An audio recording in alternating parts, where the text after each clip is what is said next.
You think that they wouldn't, he said, you're going into a war zone. Right. And you don't think they're going to get you? When cops, the people would be shooting at me. He said, what, you think because you're white, you're lucky you didn't get kicked in your nuts. I mean, hell, they didn't care. I mean, and I'm always blown away when the guy decides, fuck this. He sets himself on fire, and you go, and he said, how do you feel now? And I am burning. That's how I feel. It's amazing how people try to have conversation with someone that just set themselves on fire in the middle of a war zone. And what is that going to do? Well, I imagine it helps you avoid small talk. Yeah. Someone is standing there burning to death. You're probably not going to chat about the weather. Yeah. There are more immediate concerns, perhaps. Yeah. We just did have he was a environmental lawyer, set himself on fire. Was that in Central Park? That was in Brooklyn. That was like a couple weeks ago. Yeah. And a horrible manner of protest. I mean, it has impact. But if you are protesting against fossil fuels, why are you burning yourself up? I did. This is not good for your carbon footprint. They were biofuels, thankfully. So we're okay. So has someone invented the attorney combustion engine that I'm just not aware of? The attorney combustion. Yes. I did. Thank you. I'll be here all week. I did talk to a guy who was a burn victim, burned of 80% of his body, and I was sitting outside Starbucks, and he asked me. He said, "Got a light?" He was smoking cigarettes. I was like, that probably. Yeah. Would not be a thing that you should be doing. Yeah. But he said, hey, bro, can I borrow your lighter? I was smoking a cigar. He said, can I borrow your lighter? I said, really? I'm serious. Did you ask, what are you going to do? Well, he had a cigarette. He's going to get a light. I go up at the Laugh Factory after a burn victim. Oh, damn. And this was a guy with third-degree burns over his entire face, pretty much. And also he was black. And I go up, and all I said was, what is this, contrast night? And that killed, and then nothing else I did went over. But tough. It was a tough act to follow, I'll say that. Yeah, you didn't call him a crispy critter or anything. No, I didn't. I didn't make any of those types of choices. My mother used to say, Mom, what you going to do about to do? I'm going to bake him a black biscuit is what I'm going to do. Bake him my black biscuits. Nice. Yeah. Parenthood. Yeah, I'm not a parent, so... Yeah. Also, we had Paul Ryan forcing the resignation of the House chaplain, who Jesuit priest, and Paul Patrick Ryan. Conroy. Wait a minute, Father Carl Patrick didn't say Conroy. anything about that. Why didn't Carl talk? He's always battling, taking up for the priest and everything. He actually did address that on. He has a show called Pope Culture. That it's a Catholic take on pop culture and the news. And but I run sound for that show. I am the guy who brought that one to the table. The folks on that show did not know about it. How did you not know? So Paul Ryan, I just want to say, worst Catholic ever. He fires the guy because, potentially because he said, "Hey, when you're considering tax cuts, think about the poor." And that was enough to throw him out. Those aren't the Christian values that folks like Paul Ryan stand for. Yes. Not the Jesus stuff. Yeah. And, I mean, I think I've made it clear. I'm an atheist. And Paul You were raised Catholic, though. Yes. And Paul Ryan's hero is the worst atheist, which is Ayn Rand. And he used to give all of his employees one of Ayn Rand's books. Now, she's a woman who thought that Jesus was weak and was absolutely 100% anti-Christian, and yet she's the one atheist that Christians get behind. And only when that was really pointed out to Paul Ryan did he quit giving out the book. But he clearly lives by those ideals of fuck the poor, fuck anybody who doesn't have what I already have. And couldn't be a worse human being. And so I'm glad that he's retiring. So there you go. What do they got against the poor? Well, apparently they're taking up a lot of resources, Yes. and they just don't have enough money to give to the rich people in the form of taxes. If they would have made a level playing field and not been so crooked, we Well, wouldn't have poor. Yeah, and but quit changing the rules. Yeah, you can't look at that side of things though if you want to get right with the Lord. Yeah. They really don't like it when you employ The church doesn't even pay taxes. That's right. They don't like it that poor people, when they work for you, then they want to get paid, and that's really just considered rude, Uppity and, even. Yeah. But there you go. And I think the Republicans have prevented them from going forward with an investigation into the firing. So Yeah, that they did nip that in the bud. They don't ever want to discuss any shit that they've done, do they? No, that's all. You can't listen to what the president says. Disregard his words.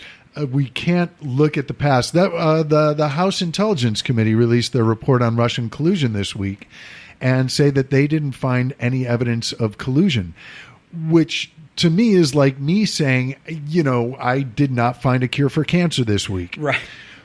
Largely because I wasn't looking for it. Yes, absolutely. Also because despite the fact that I have purchased the title of doctor for myself, I am not a medical professional. I'm so glad you finally admit that. Oh, no, I always admit that. Yeah. I admit that freely. Best $20 I ever spent.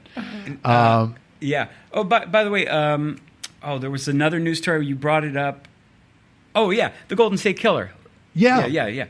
Golden State Killer. Let's talk about it. Can we talk about that? Yeah, sure. Okay. Well, why don't you give a little background for anyone who may not have heard about this in the news this week, but there's a lot going on with the story, so go ahead. All right. Well, the Golden State Killer was initially known by two other monikers, and he basically in the 70s and 80s committed a series of crimes, some in Northern California, that's where he started, and he was doing robberies in Sacramento area. And then at some point he switched from just robberies rapes and robberies to murders. And he also at that time kind of moved to Southern California more.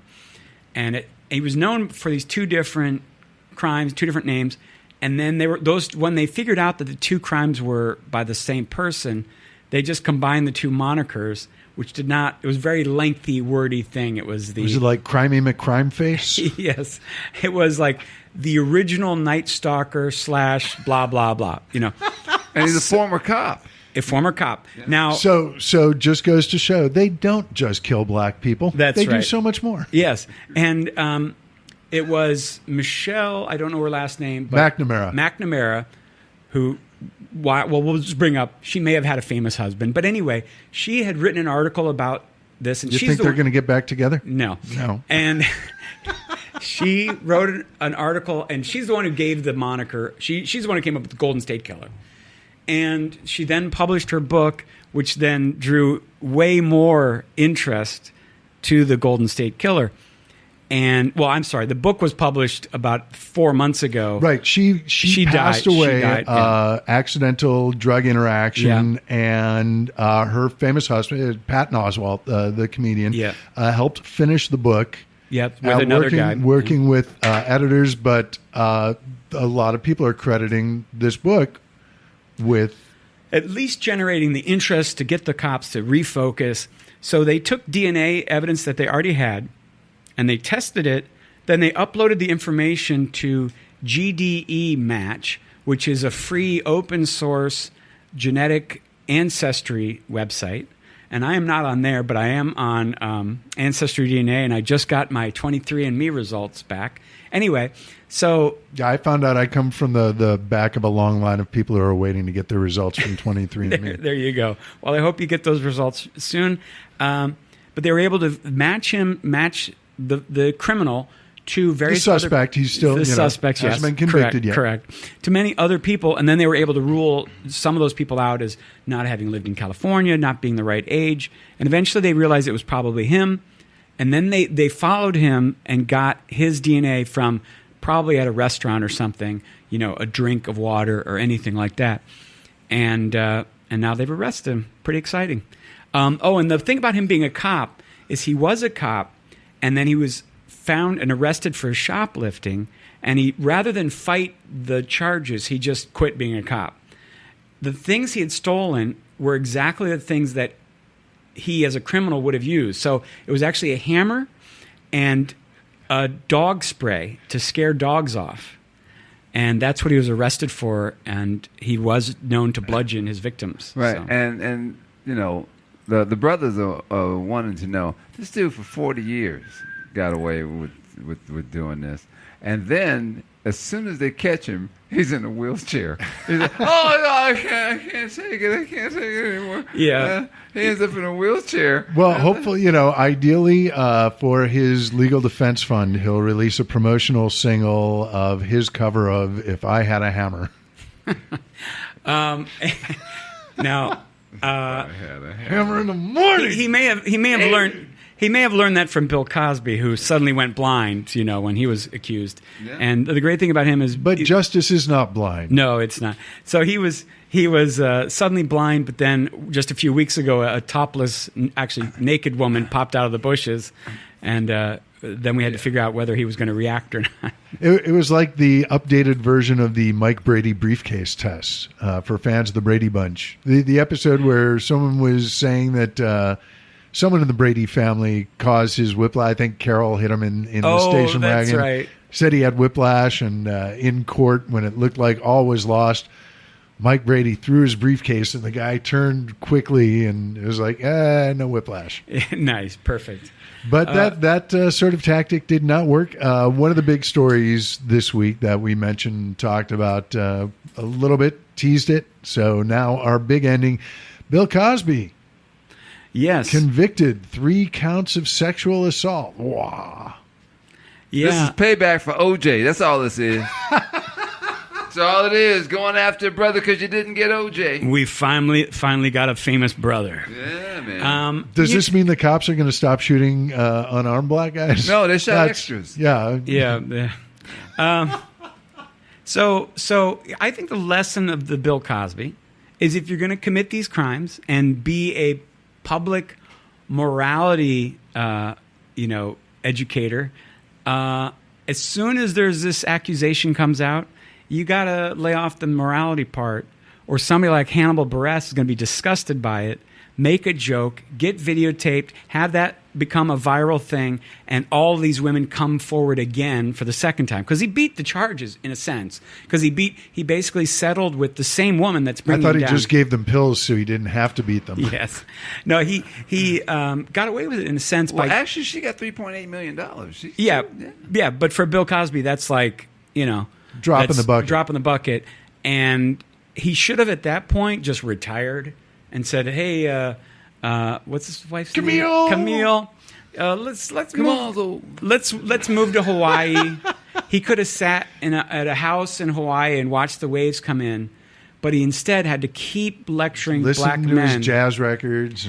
And that's what prompted Hannibal Buress to say, yeah, but you rape women.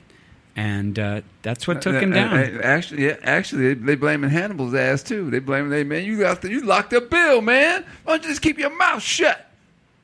Yeah, say Hannibal. Because you know what? I hadn't even thought about that. I didn't know who Hannibal Buress is. Never listened to anything the guy ever did. Didn't even know he was a comic. Anyway, very funny. Yeah, no, I don't. And he was a sidekick on the Eric Andre show. Yeah, I heard him. No, I'm good. But when he did this, then he comes out and says, Bill's a rapist, and I was like, really? And look it up, and next thing you know, it just snowballed. And then, what's his name? Harvey Weinstein. Howard got involved. Howard Stern, took it to another level and next thing you know, this thing was opened up again. Yeah, and remember, no one even knew about it. No one had said anything about it. Well, the crazy thing is, and I'm guilty of this, it was a national news story, and then just kind of went away. Which is to say that we knew there was a settlement, and then it just kind of went away. And right. Bill Cosby continued to be on TV, continued to tour the country, and yet had been openly accused of rape by multiple women. Right.